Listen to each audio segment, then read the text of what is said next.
अस्सलाम वालेकुम प्यारे बच्चों, आज हम एक इंटरेस्टिंग सी मॉरल स्टोरी सुनते हैं। पुराने ज़माने की बात है, अफगानिस्तान के मुल्क पर एक बादशाह हुकूमत करता था। उसका एक गुलाम था जिसका नाम सुबुकतैन था।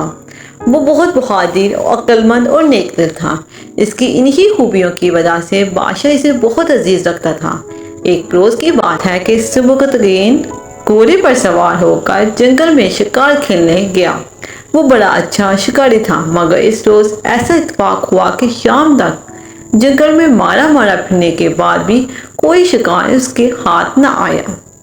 जब वो वापस होने लगा तो हिरनी का बच्चा इसके सामने से गुजरा। इसने झट घोड़े से उतर कर इसे पकड़ लिया, फिर इसको घोड़े की काठी के साथ बांध कर अपने आगे रख लिया और वापस शहर की तरफ चल पड़ा। कुछ दूर जाने के बाद इसने पीछे मुड़ कर देखा तो हैरान रह गया।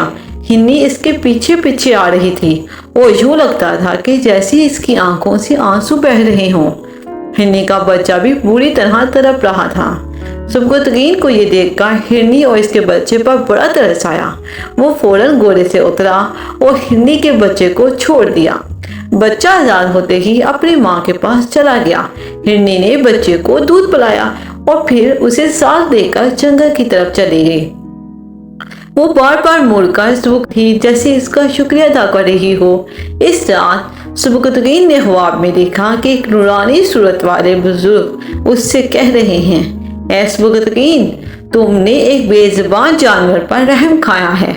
तुम्हारे इस काम से अल्लाह ताला बहुत खुश हुए हैं। इसने खुश होकर तुम्हें बादशाहत बख्श दी है। इस ख्वाब के कुछ अरसे बाद बादशाह ने अपनी बेटी की शादी सुबुकतैन से कर दी। बादशाह के यहाँ सवाई बेटी की और कोई औलाद ना थी, इसलिए इसके मरने के बाद सुबुकतैन अफगानिस्तान का बादशाह बन गया। इस तरह हिरनी पर रहम करने की वजह से एक मामूली से गुलाम को एक मुल्क की बादशाहत मिल गई। प्यारे बच्चों, इस कहानी से हमें सबक मिलता है कि हमें इंसानों के साथ साथ जानवर पर भी रहम करना है। हमारे प्यारे आका सल्लल्लाहु अलैहि वसल्लम ने भी हमें जानवर पर रहम करने का हुक्म फरमाया है। प्यारे बच्चों, आपने भी आइंदा जानवरों के साथ रहम फरमाना है, इससे अल्लाह ताला बहुत खुश होंगे। Thanks for watching. Please like, share and subscribe my channel.